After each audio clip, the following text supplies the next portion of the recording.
Morning, sir.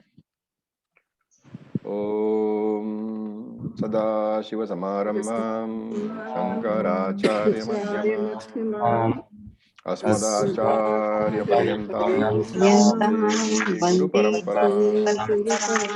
Om Sahana Vavatu Sahano Vanaktu Sahaviryam Karvavahai Tejasvinavadhitamastu ma Vidvishavahai. Om Shanti Shanti Shanti.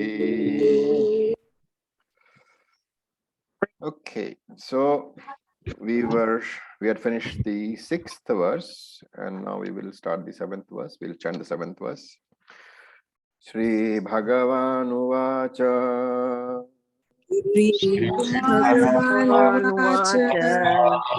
Yada Yada Hid Dharmasya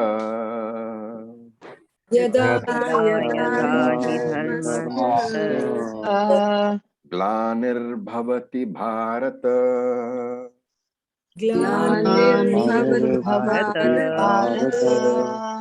Abhyuttanamadharmasya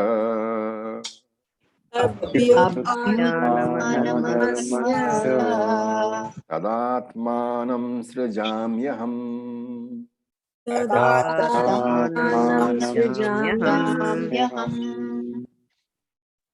So a verse made very famous by the TV serial called Mahabharata. So look at the words. Yada Yada. Yada means when. So Yada Yada is when, or you can call it whenever. Yada Yada hi dharmasya glanihi. Glani means decline of, the fall in, dropping off of. So dharmasya glanihi, whenever dharma declines, and not only dharma declines, adharmasya abhyutthanam bhavati. So bhavati, abhyutthanam bhavati. So that bhavati has to be added there, where you have said glani, dharmasya glanir bhavati, and abhyutthanam adharmasya, you have to add bhavati over there. So yada yada dharmasya glanihi bhavati cha adharmasya abhyutthanam bhavati. So abhyutthanam means the rise of, ascending of. Therefore, whenever there is a drop in dharma and accompanied by a rise in adharma, tada. So tada is a relative pronoun, has to be connected to yada. Then, whenever, at that point of time, tada aham atmanam srijami, I assume a body. So he is explaining why there is avatara. Whenever there is a rise in adharma accompanied by a drop in dharma, then atmanam srijami, I assume a physical body. Srijami means to create. So atmanam, aham atmanam srijami, I assume a physical body. I myself assume a physical body.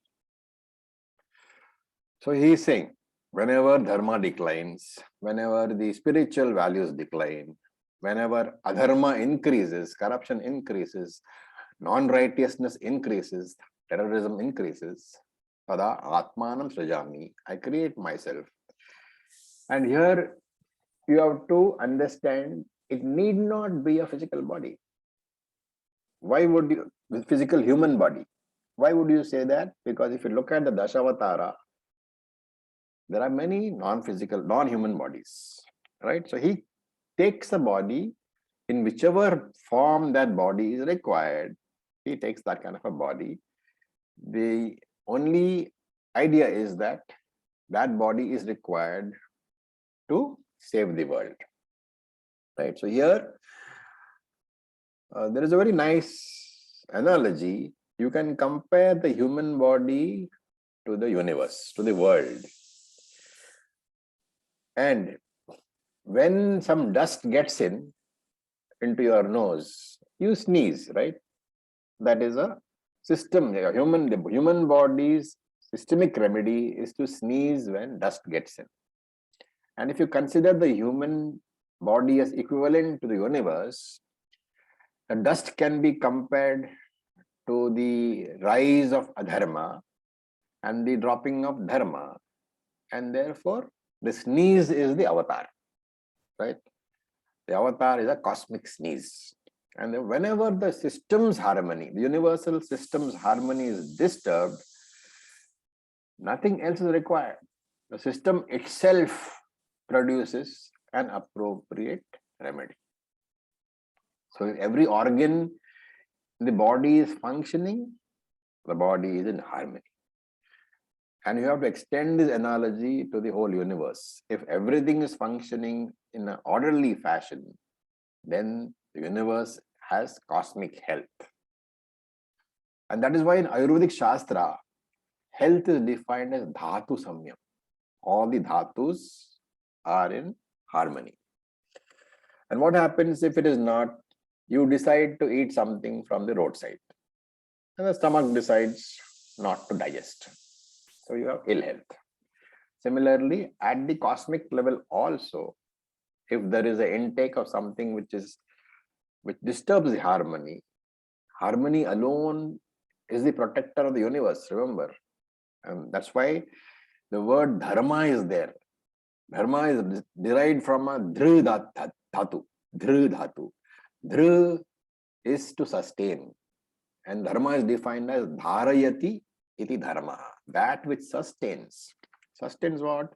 Sustains the harmony. And why is this avatar, apparatus there? Because, for example, when you buy a fridge or an AC, if the manufacturer is a reputable one, if he has an intelligent manufacturer, he will have built a protection system, right? What happens if there is an electrical overload on the fridge or on the AC? The fuse blows, right? So in this inbuilt system also, Bhagavan has to interfere in this harmony of the universe does not function properly. Bhagavan has to interfere, because remember, Bhagavan is not just Srishtikarta, he is also Sthitikarta. What does it mean? He is not just the creator, he is responsible for the maintenance also. So Krishna is telling Arjuna that, hey Arjuna, when the disturbance in harmony is there, I have created the world all right, but my job is not over. I am the Sthiti Karta, the maintainer of the harmony of the universe also. I have to ensure the universe functions in a harmonious manner. And therefore, if that harmony is disturbed, I am forced to come. I am that fuse. The fuse will blow when the electricity overload is there. When adharma overload is there, the avatara fuse will happen. So, abhyutthanam adharmasya, that word is abhitaha utthanam. So, abhyutthanam can be broken as abhitaha utthanam. Abhitaha means everywhere. Utthanam means rising. So, abhyutthanam adharma means adharma rising everywhere. And what will happen then? Tada aham atmanam srajami. I will consciously, deliberately, voluntarily, I will take the body. How is this different from a jiva's birth? We saw in the initial comparison we did between jiva and Paramatma and avatara. The jiva looks upon himself as what? Karya, karana, sangataha. As the body-mind complex. Because of what? Because of ajnanam. And because of this, he continues to have samsara. He continues to be born. He continues to die. He continues to be born again. So as a jiva, when I look at myself and I look at the world and I look at Easwara, I am seeing differences. Jiva, Jagat, Easwara are three different things for me. That is why we call it triangular format. Jiva, Jagat and Easwara. They are all different from me from the point of view of a jiva, right? Remember, all these discussions are taking place where? In Vyavaharika only. Paramarthika, there are no differences at all. So from the point of view of Paramatma, there is no difference. But from the point of view of Jivatma, there is a difference. Now, why does he take an avatar? That has to be answered also. Because having said, I take an avatar, whenever adharma rises and dharma declines, he has to further explain. So we will look at the 8th mantra. We will chant. Paritrāṇāya sadhūnām Paritrāṇāya sadhūnām Nāṣāya ca duṣkritaṃ Vināṣāya duṣkritāṃ Dharma sansthapanārthāya Dharma sansthapanārthāya Sambhavāmi yuge yuge. Yuge yuge. So, sadhūnām. Sadhu is not a, beggar. Sadhu is a good person. Sadhu is the real meaning is a good person, a noble person. Therefore, sadhunam, of those noble persons. And who is a noble person? Those who are following the dharmic path. Paritranaya, for the protection of those people who are committed to dharma.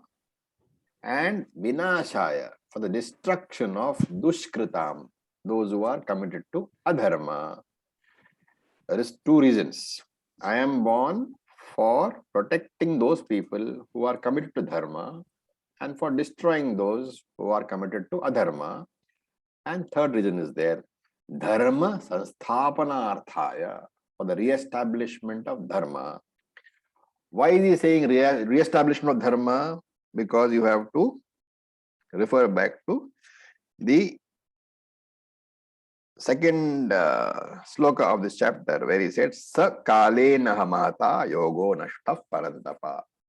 By a flux of time, this yoga has declined. And therefore, for re-establishing also.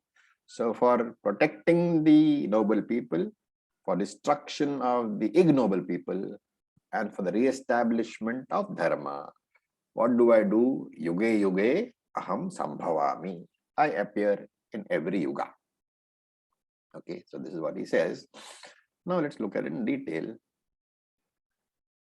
So there is, what is dharma? There is a saying, dharmika purushaha rakshanena dharma rakshita bhavati.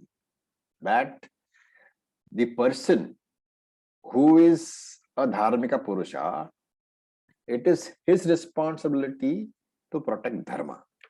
So, dharma is protected by protecting the followers of dharma. How can you protect dharma? Dharma is not a tangible entity. So, whenever you say, I protect dharma, you have to say, dharmika purusha rakshanena. By protecting the followers of dharma, dharma rakshita bhavati. Dharma gets protected. You can take an example. If you want to protect Sanskrit, for example, which is something which is very important today, because Sanskrit is a fast, dying language. What should you do? How do you protect Sanskrit? By protecting the scholars, Sanskrit scholars. By protecting scholars, by ensuring that more and more Sanskrit scholars are there, by giving opportunities for learning. So it is always centered in the people. There is no separate protection of Sanskrit. Similarly, for music, if you want to protect music, you must protect the musicians. You have to promote and help the musicians. These things don't exist independently. They have their locus in the people. Similarly with dharma. Similarly with Veda. How do you protect Veda? Not by printing more books, but by providing opportunities, by bringing in Veda Pathshalas, by giving enough opportunities of people who have studied the Veda. They also must get jobs. They also must be able to make a living out of the Veda. That is how you spread Veda. Similarly with Dharma also, you have to protect the dharmic people. So he says, Sadhunam paritranaya, to protect the people who are dharmic, vinashaya drishkatam. And how do you destroy dharma? You destroy the people who are the cause of adharma. So we say, Shishta dakshanam, dushta shikshanam. Shikshanam means punishing. Dushta means adharmic people. So what you have to do, you have to dushta shikshanam. You have to punish the adharmic people. And that is the way that you stop the spread of adharma. And shishta rakshanam, you have to protect the dharmic people. The protection of dharmic people is fine.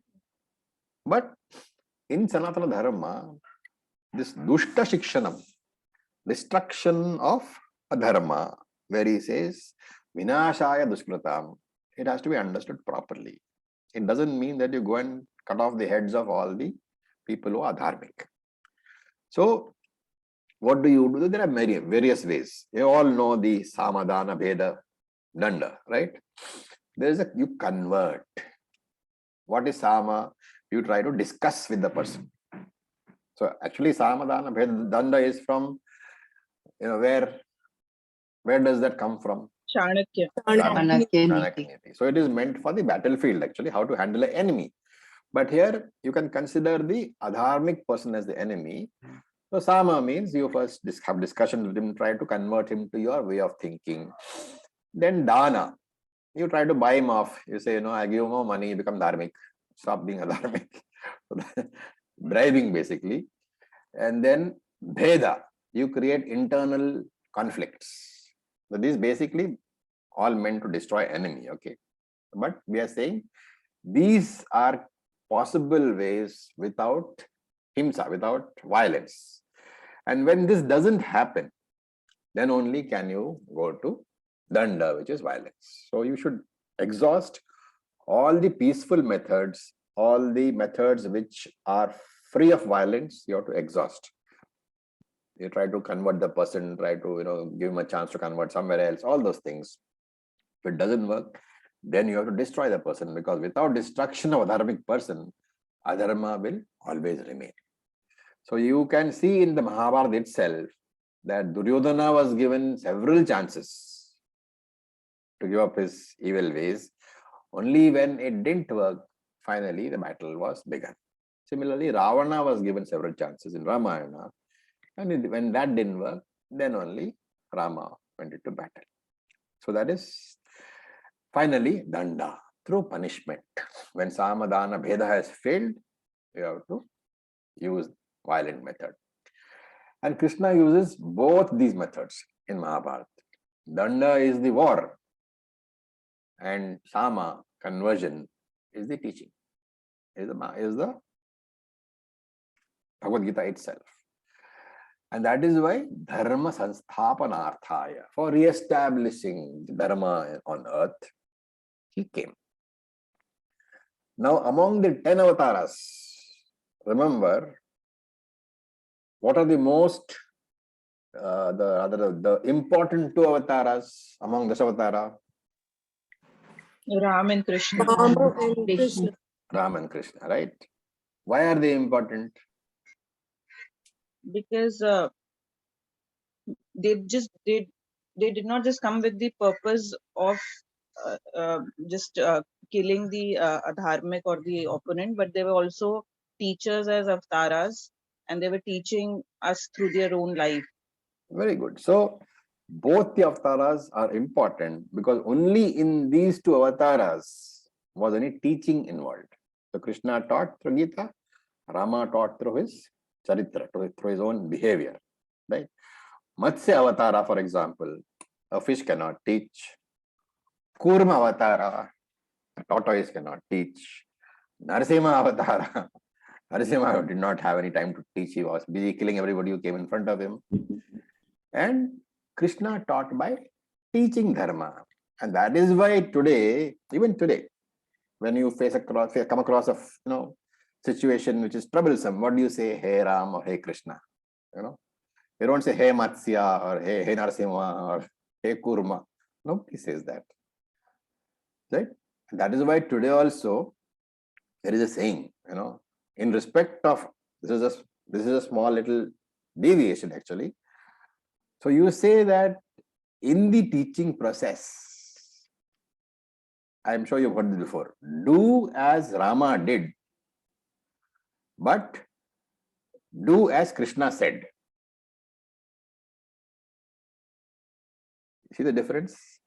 They say follow Rama in what he did, but don't follow Krishna in what he did. You follow Krishna in what he said. Why? Rama did not have any teaching to give verbally. So that's pretty clear. He didn't give any verbal teaching, and therefore you follow what Rama did. Why His should life was with his message. Rama's life was the message. That is okay. Well, That's fine. So do as Rama did. What about don't do as Krishna did?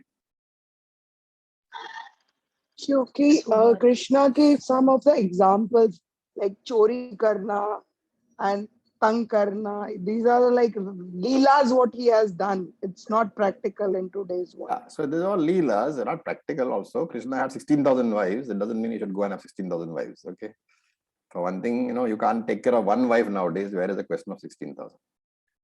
So he says, Sambhavami yuge yuge. I am born, I take avatara in every yuge yuge. Okay, now this is, some people say that in every yuge yuge means once in every yuga.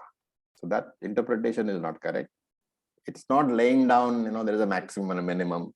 Yuga yuga just means whenever it is required. Right? And so somebody asked me once, why has Krishna, the avatar, Vishnu avatar, not come in this current yuga? What is the answer to that? Maybe because it's not required of you. It is not required. How do you not require? People are still running Gita classes. You still have students. So, adharmasya abhyuthanam has not yet happened fully. Dharmasya glanihi has not happened fully. When that happens, the avatara will come. That is the promise. Okay. Then we look at sloka number 9. We chant Janma karma cha me divyam. Janma karma cha me divyam. Evam yo vetti tatvatah. Evam vetti tatvatah. Tyaktva deham punarjanma. Tyaktva deham punarjanma. Tyaktva deham punarjanma. Tyaktva deham punarjanma. Naiti mameti sorjuna.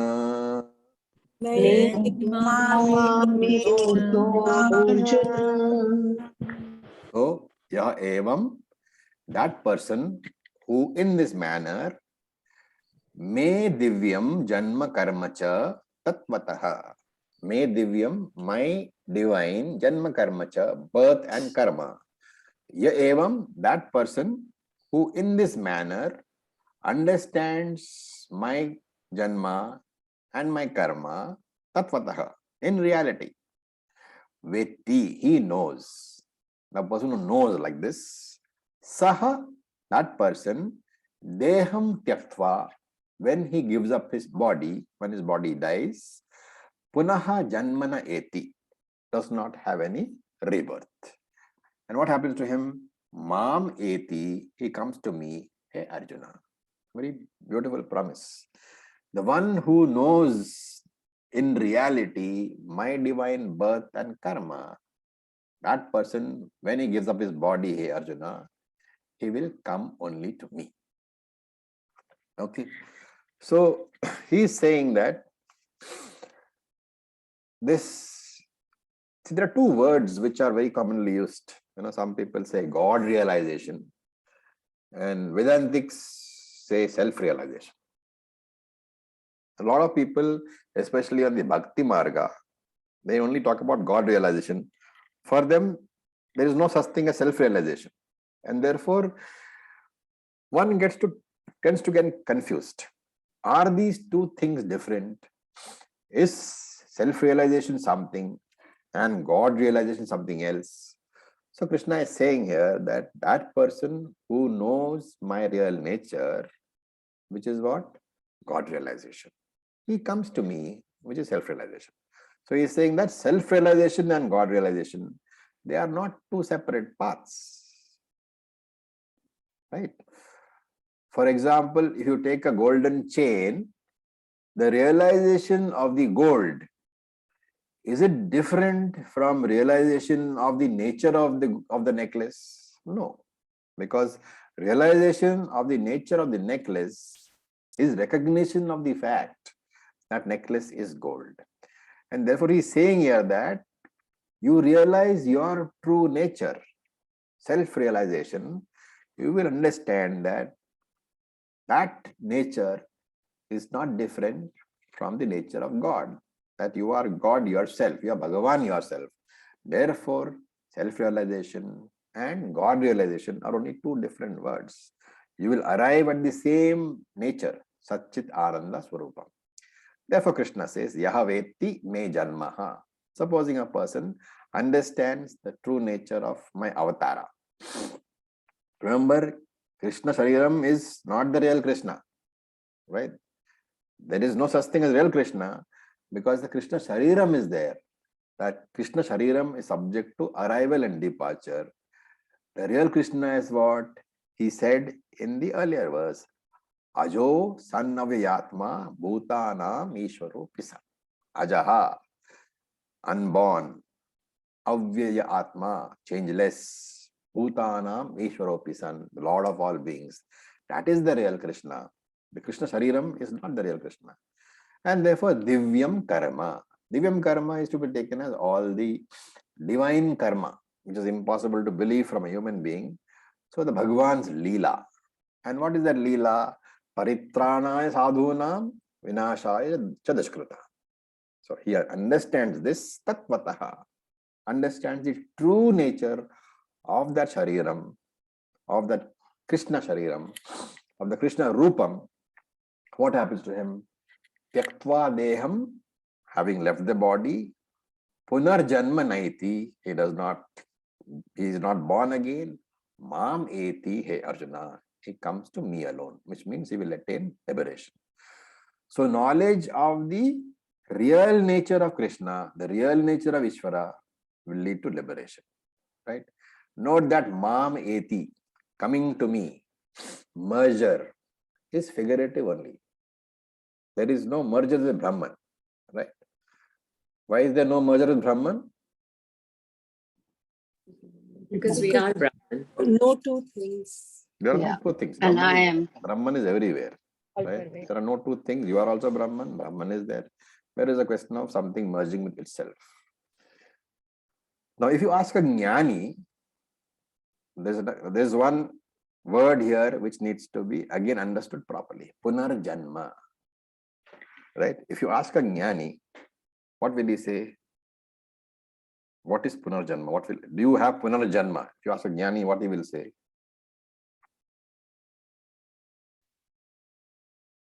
Remember, Jnani means Brahman. When everything is Brahman, there is no point of Punarjanma. No, because Jnani will say, I am Brahman, I do not have any Janma itself. Where is the question of Punarjanma? When you don't have birth, where is the question of rebirth?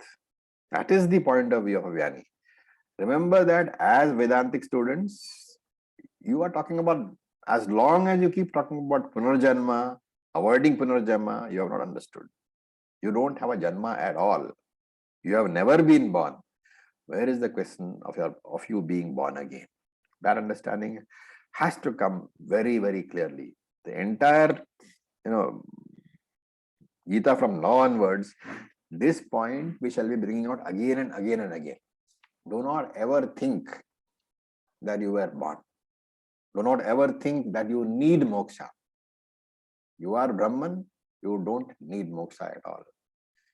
As long as you work towards moksha, you are a sadhaka. As long as you are a sadhaka, moksha is something different which will come in time. Moksha cannot come in time. What comes in time will be lost in time. Okay. Now we look at verse number 10. Vitaraga bhaya krodha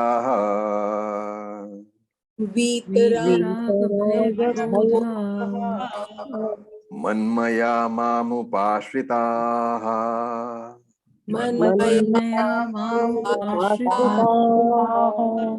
bahavo jnana tapasa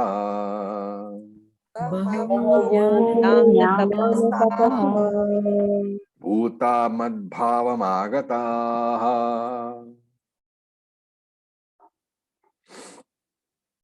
Okay. So we will look at all this again. The words as such. Vita. Vita means free from. Free from what? Raga, that is attachment. Bhaya, fear. Krodha, anger. So freed from attachment, fear and anger. Freed from raga, bhaya, krodha. What should you do? Mam upashritaha. Take refuge in me. Manmaya, in me alone. And tapasa putaha. Purified, putaha, purified, tapasaha, by austerity. Bahavaha, many people. Madbhavam agataha, have attained, agataha, have attained madbhavam, my true nature. Explain a bit more detail. So he says, Vita raga bhaya krodhaha, become free from attachment, fear and anger. Manmaya, manmaya means become totally absorbed in me. How? Mam upasritaha, by surrendering to me, by taking refuge in me. Why should you do this? Because bhavaha, many people in the past, putaha jnana tapasa, purified by jnana tapasa, by the discipline of knowledge, agataha madbhavam, have come to me, have attained my real nature. Now this is a very beautiful sloka, because the entire range of sadhana which is to be done by a sadhaka has presented in this one sloka. And you should have this sloka at the tip of your fingers, because this sloka presents to you what is my duty as a sadhaka. Now, Atmajnanam, it can be divided into two stages, right?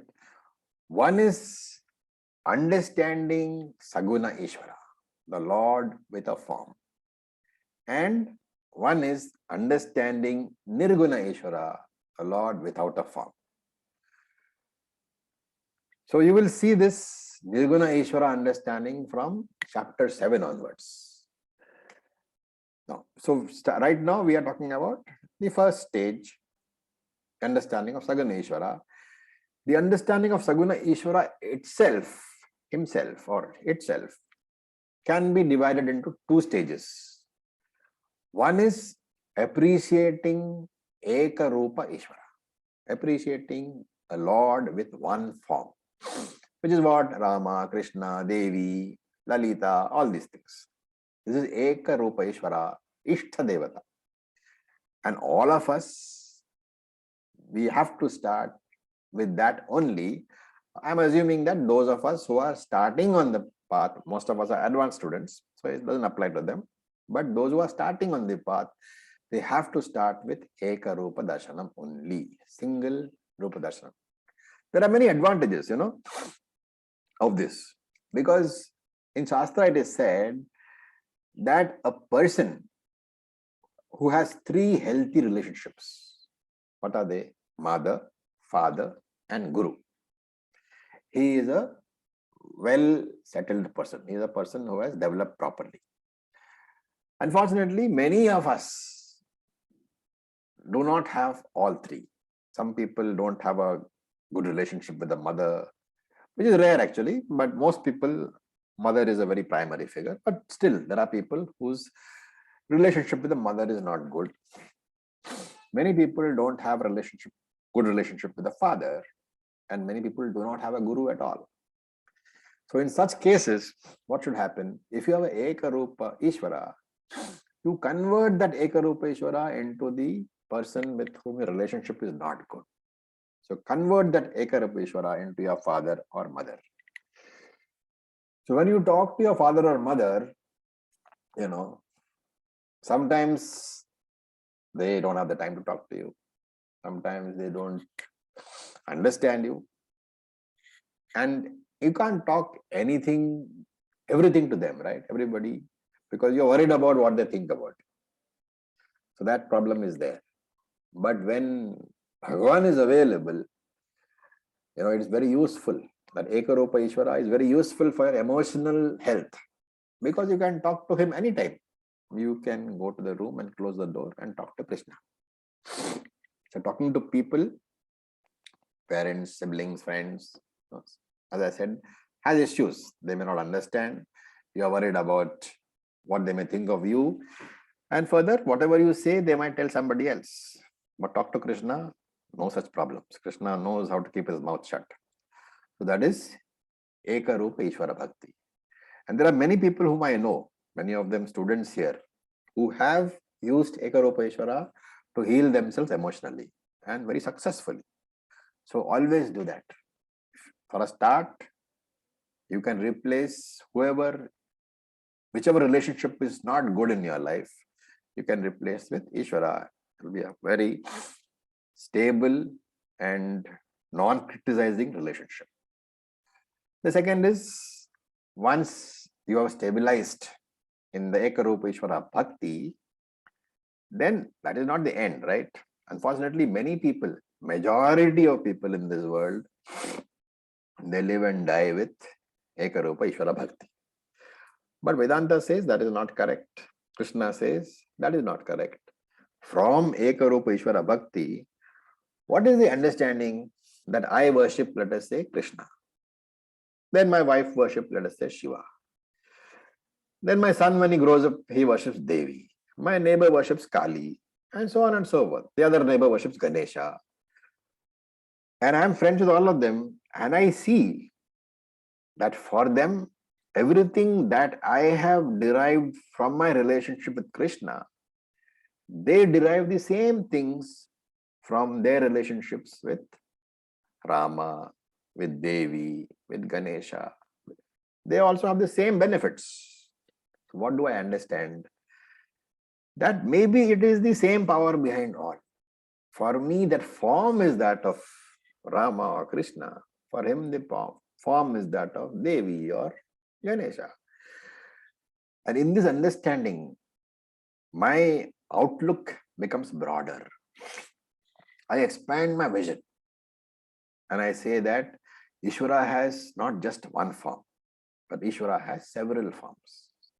And when that vision expands further, then I say every form in the universe is nothing but Ishvara's form only.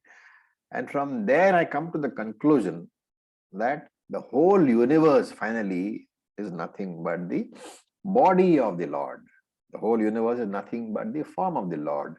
And that is Aneka Rupa Ishvara Bhakti, or as Bhagavad Geeta says, Virat Ishvara. 11th chapter, Vishwarupa Ishvara Bhakti, universal form of the Lord. That is my second stage. And it's a very difficult stage, right?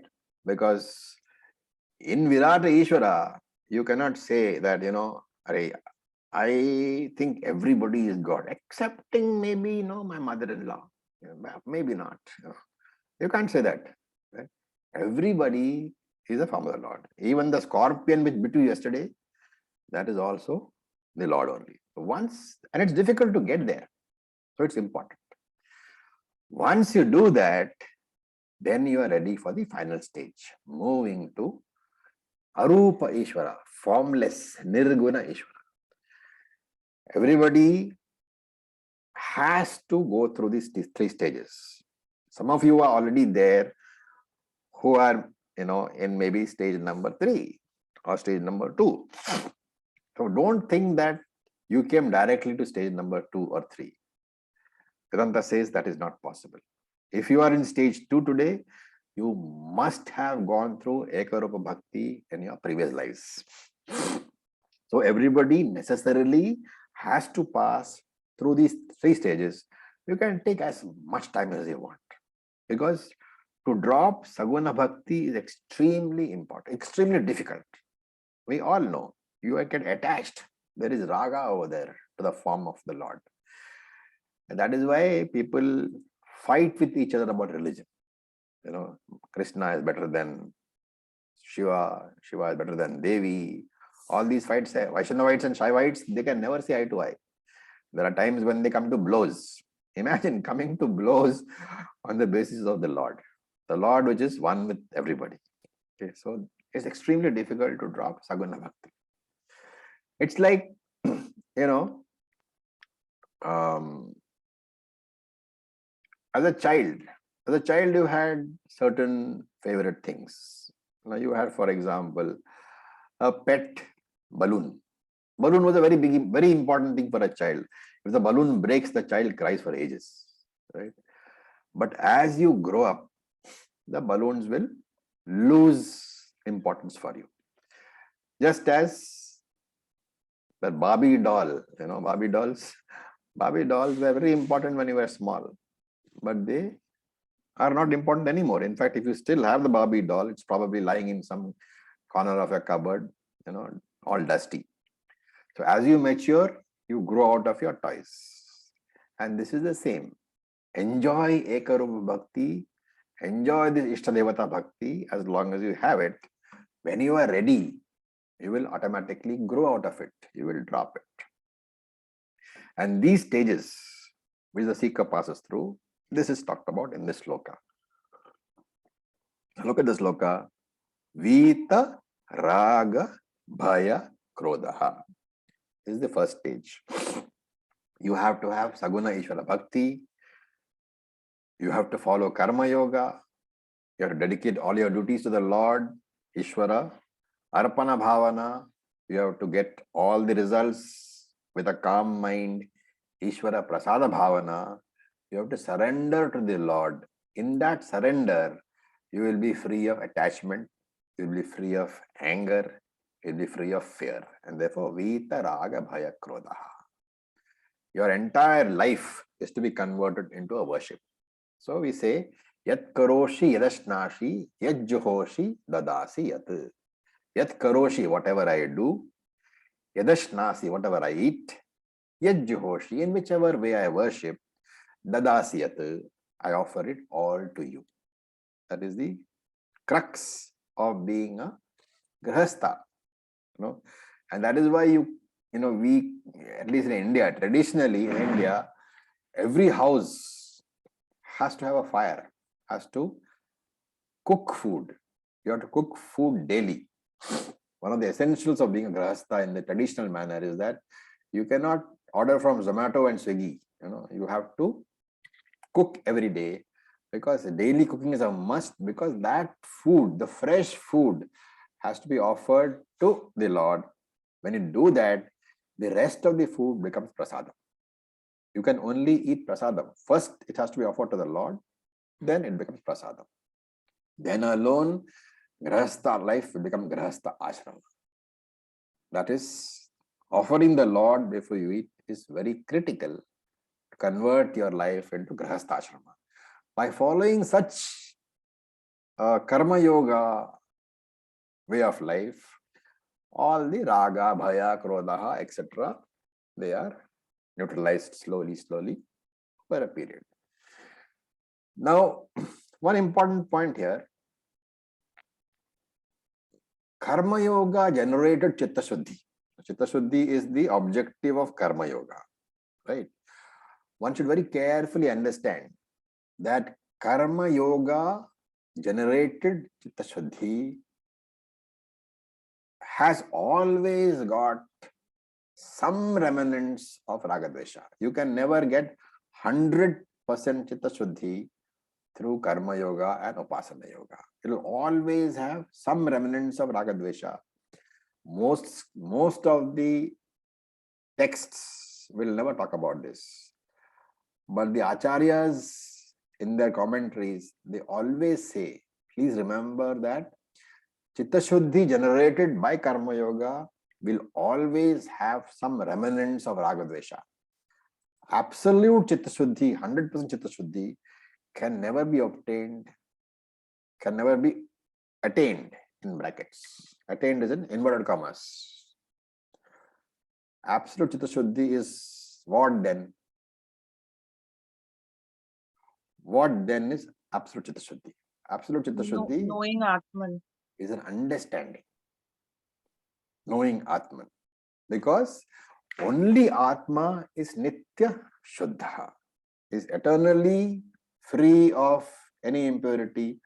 Only Atman is there. So only Atman is absolute Chitta Shuddhi. Therefore, remember that any Chitta Shuddhi which I get by doing Karma Yoga, Upasana Yoga is relative. It will always have some remnants of Raga Dvesha. Therefore, I should not judge myself unnecessarily. Self-judgment is one of the biggest obstacles for a sadhaka. Right? Because in self-judgment, you are going to create a mindset where you can never understand that you are Brahman. Okay. Now, slowly, therefore, what happens by following this Karma Yoga life? The attachment will gradually be shifted towards Ishvara.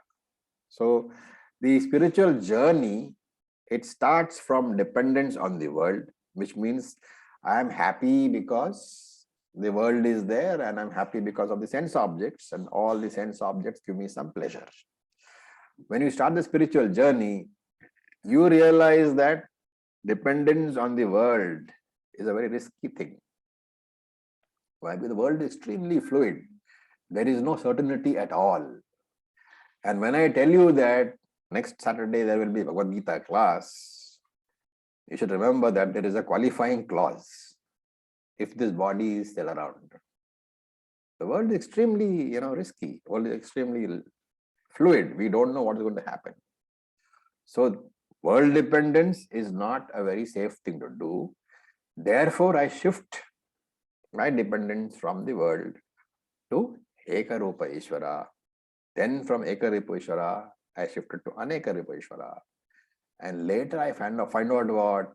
That this Aneka Rupa Ishvara, Shastram tells me, this Aneka Rupa Ishvara is none other than you, O Arjuna.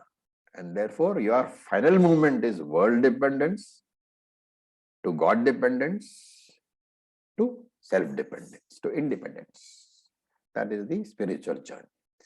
And Krishna talks about these steps in this verse, Manmaya. Keeping me as the primary goal of your life, that is indicated by the word Manmaya. Manmaya means Ishvara Maya. You have to be obsessed with me. Just like if you want to be a, world chess champion, you have to be obsessed with chess. You must be thinking of all the moves all the time. And when you're obsessed with Ishvara, Ishvara is nothing but my own higher nature. Therefore, when the scriptures say that you will attain God, that you have to attain God, you have to attain Ishvara, remember that you are not going to physically enter into another entity. You are not going to physically meet somebody else. You are only discovering your own fullest potential. And this is not an easy task. It is very full of obstacles. Because remember that there is a saying in Sanskrit, Shreyamsi Bahu Vignanani Bhavanti Mahatamapi. For any noble pursuit, what is the first thing that will come? It will be obstacle. And that is why in this story of the Mathanam, when the Devas and Asuras wanted to churn the ocean to obtain nectar, right from the beginning, what were their problems? Okay. Of course, we have to add a rider over here. Just the obsession with Ishvara or with moksha is not sufficient. Your effort is also a must. But effort alone is not sufficient. It should be backed by Ishvara Anugraha also.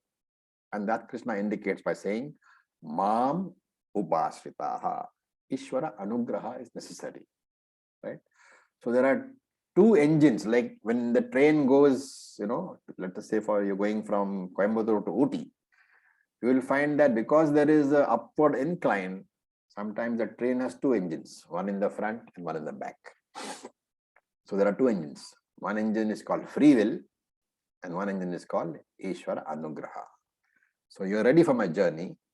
And then because Vita Raga Bhaya Krodaha, all the problems are born out of these emotions. You looked upon the world as a source of joy, you develop Ragaha. When you look upon the world as a source of sorrow, you develop Bhayaha. And when these things happen, you get angry, you develop Krodaha. Therefore, one has to be careful to understand that world is neither a source of joy nor a source of sorrow. I myself am both. I myself am the source of joy and I myself am the source of sorrow. How is that? I, the ignorant I, Ajnani I, am the source of sorrow. The wise, the Jnani I, am the source of Ananda. I have to understand this. And as long as I do not understand the fact that Ananda is inside me, I will go on manipulating the world. I will go on buying things. I will go on getting rid of things. I will do pravritti, nivritti my whole life. My entire lifetime is wasted trying to manipulate situations and manipulate people. Finally, by the time I discover that these things don't work and hopefully discover that the problem is outside me, well, the problem is I am 99-year-old and Yamaraj is already blown the whistle and waving his flag for the train to leave. So let us not be in that situation. Therefore, Vitaha, one who knows how to handle Ragadvesha, one who knows that he need not be a slave of his likes and dislikes, one who knows how to convert all desires into non-binding desires. And then Bhaya Krodaha, whenever there is Raga and Dvesha, whenever there is likes and dislikes, remember that fear is also there. And the next thing which is in line, which is inevitable, is Krodaha. Raga, desires, thwarted desires, anger, everything is proportional to my attachment. Therefore, Raga, Dvesha, Bhayam and Krodaha, all these four go together. And Krishna is saying, hey Arjuna, learn to handle them. How can you handle them? By Jnanam. How? Understanding that every future event is influenced by two factors, which we said, Prarabdha and Agami, right? I can contribute using Agami, my free will, but I have to understand that that contribution alone can never be the sole factor influencing the success of my action. There is always Prarabdha, which I can call good luck, bad luck, but which I know as my own doing, which otherwise I call Easwara Anugraha. So this wisdom of understanding will reduce the disturbance in my mind if the result that I expect doesn't come, right? Now this requires a mind which is very astute, a mind which has been trained properly, a mind which is intelligent. But not everybody is blessed with such a mind, right? And therefore, if I am, I'm sure this doesn't apply to any one of you all of you are all very, very smart and intelligent. But if there is a person who is not too intelligent and who cannot follow this Jnanam path, what can he do? Bhakti, devotion or surrender to the Lord by saying, oh Lord, the future is not under my control, I know. But while you may not want to change the future for me, at least give me sufficient strength to face what is inevitable. And therefore, Krishna said earlier, Tasmad Aparihararthe natvam sochitum arasi. Tasmad, therefore, aparihara arthe, for that for which there is no remedy, natvam sochitum arasi. Why should you be sorrowful?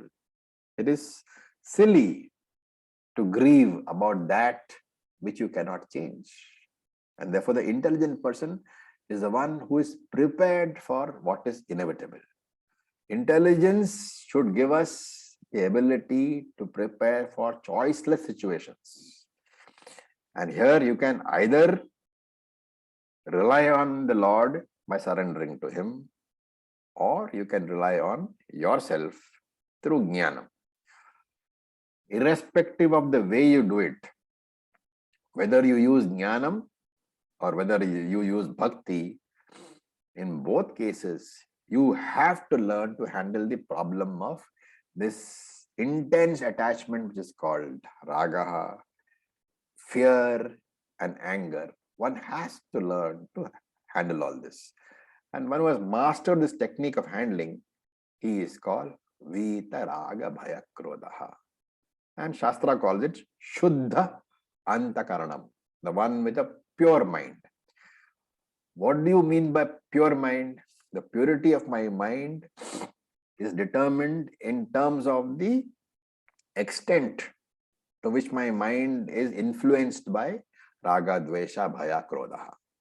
To what extent I can manage them without disturbing the mind, that indicates the degree of purity of my mind. And is that enough to attain moksha? Of course not. The mind is pure if you have learned to manage these four, but it is not a jnani mind. So karma yoga can give only purity. Karma yoga cannot give jnanam. You have to work separately for jnana. Knowledge will never just happen, neither in samadhi, nor instinctively, nor intuitively. Knowledge never just happens. You have to work for it. And this is easier to understand, like law people say, Atma Jnanam happens. You can ask them, does physics Jnanam happen? Does chemistry Jnanam happen? It doesn't. You have to work for years. And therefore, even for Atma Jnanam, you have to work for years. And that's why Krishna calls it Jnana Tapasaha, the austerity of Jnanam. To come regularly to Gita class, to come after that to Prakarana Grantha class, to come to Upanishad class, regularly, week after week, month after month, year after year, it's not a joke, because there will be obstacles. And therefore it requires what? Tapas, austerity. So Jnana Tapas, otherwise called Vedanta, Shravanam, Maranam, Nididhyasanam. The tapas, the word is suffixed or prefixed with jnanam to show that this jnana nishtha, establishment in knowledge, the assimilation of knowledge, does not come through any form of austerity excepting Shravanam, Maranam and Nididhyasanam. Handling your kama, krodha, etc. is only a partial purification. The basic impurity is what? Atma Ajnanam. That you have to remove. The first layer is Malam, second layer is Vikshepa, third layer is Avaranam. What is Malam? Likes and dislikes. It is the grossest of the lot.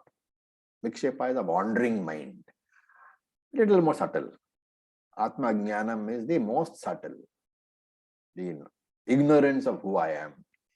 What are the remedies? Karma Yoga removes Malam. Upasana removes Vikshepa. Jnana Yoga removes Avarana. Step by step, all these three will have to be undergone. Starting with Karma Yoga, then Upasana Yoga, then Shravanam, Maranam, Nididhyasanam. Therefore, start with Karma Yoga. And what is the result? He says, Bahava Jnana Tapasa Putaha. Many people have purified themselves totally by practicing Jnana Yoga. Not one or two. Bhavaha. Many people. They have been purified. And Shankara comments on the word Jnana Tapasa. He says by using the word Jnana Tapasa, Krishna is indicating that this tapas, this austerity, is in the form of knowledge only. No other tapas can be indicated. No karma, no upasana, nothing. So for Vedantic students who are advanced, who have understood that they are Brahman, all forms of karma, upasana, japa, everything is to be replaced by what? Nididhyasana. Okay. Of course, when I say that, I am not saying that you should drop your puja and all that.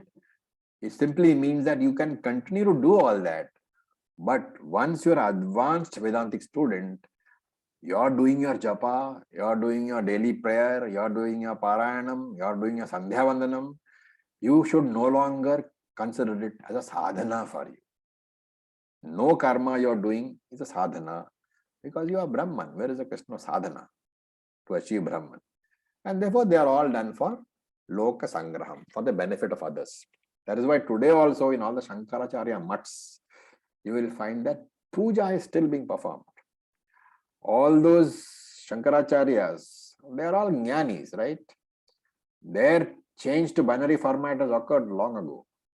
But even if I become a jnani, if my format changes from the triangular format to the binary format, there is no need for me to stand on a pedestal, bang my chest and tell the world I'm a jnani. It is an internal change. And therefore he says, by removing all these impurities, what happens? Madbhavam agataha. All these people have discovered that their real nature is the same as mine. Jivatma minus the impurity, which is the Jiva status, is Atma alone. But initially, a person does not teach that.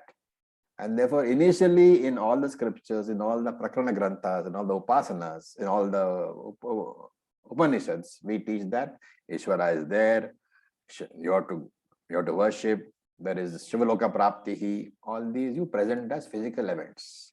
But ultimately, you have to understand that it's all figurative only. There is only one moksha. What is that? My self-discovery. And therefore Krishna says, Madbhavataha. They are all attained. They have all attained what? Satyam, Jnanam, Anantam, Brahma. My true nature, they have attained. And therefore, hey Arjuna, you have to go through 4 stages. First, spiritual goal must become top priority. It doesn't mean that material goals have to be eliminated, but they should be subservient.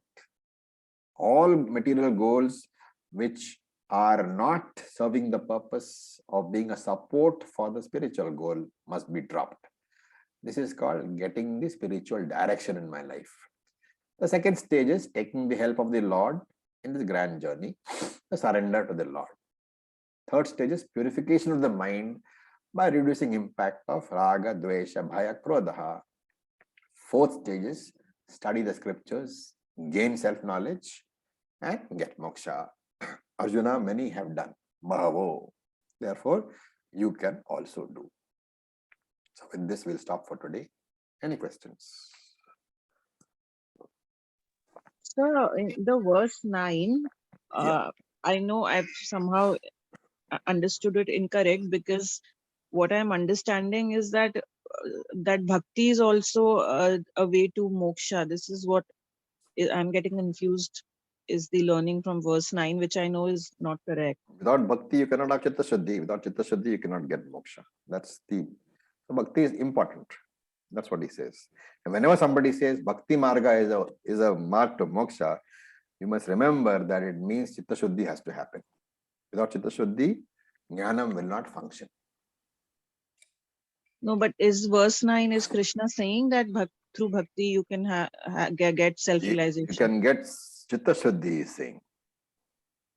Okay. Acharya-ji, can I ask? Yeah, please. How do we know Krishna has transcended? Because you said at present yet Krishna avatar has not transcended. Isn't it sometimes I feel that the good leaders, there's it's still a Kaljug. I don't think you can say that, because I don't see anywhere the need for it as yet. Because there are hundreds of people who are teaching. So you cannot really say that, there is a downfall of spirituality. Dharma has not gone down. Yes, it's in a bad state, but people are still, in fact, if you have seen over the last 10 years, probably, the number of teachers have actually gone up. It is not reduced. It is much more easy now to find a teacher than it was maybe 20 years ago. Okay. Thank you. Yes, Amita ji boli. Yeah, I was speaking. You were speaking. Okay. June. Om Acharya.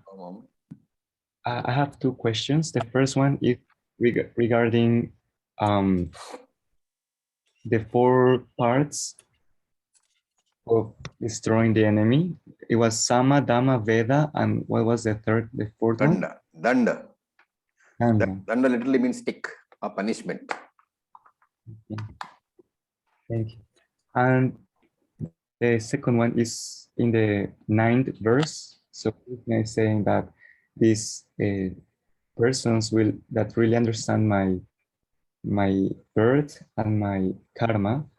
Yeah. So this refers to Krishna's leelas as well. So how shall we interpret when he talks? You have to interpret karma cha divyam, janma karma cha divyam as knowing my real nature, as Satchitananda, and present in all beings. Whatever is the real nature of each. In fact, this portion is commented upon in great detail in chapter 7. So if you wait till chapter 7, you'll know exactly what Ishvara is. Okay. Yes, Thomas. Om Acharya ji. Om. Acharya ji, I just wanted to ask you if this threefold classification you mentioned about Ekarupa Ishvara, then the second, the whole world is the form of the Lord, and Nirguna.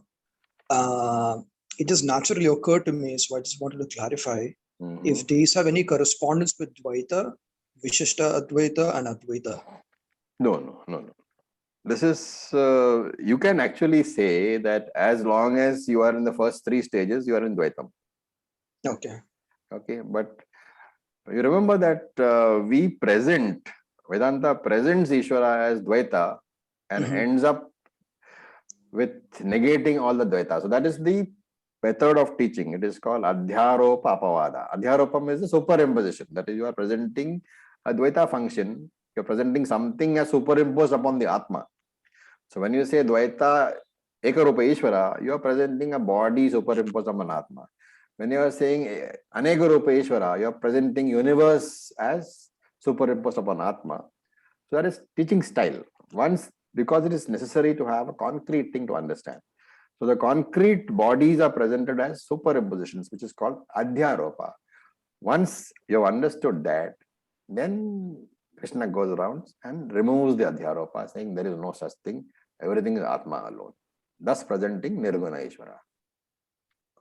So it's a teaching prakriya, teaching methodology. Right. Okay. Okay, Acharya. Thank you. Okay, so with this we'll stop. Thank you so much. So, yes, so one last question. In verse 7, sir, you mentioned about the Ayurveda definition of health. Some dhatu sayam, something if you can repeat. I'll put it in the group. Okay, thank you. Om. Waiting for you guys. Purnamidam Purnamadachyate Purnasya Purnamadaya Purnameva Vasishyate Om Shanti Shanti Shanti Om Tat Sat, Om Namah Shivaya. Om Namah Shivaya. Thank you for your Om patience, Namah guys. Shivaya. Acharya ji.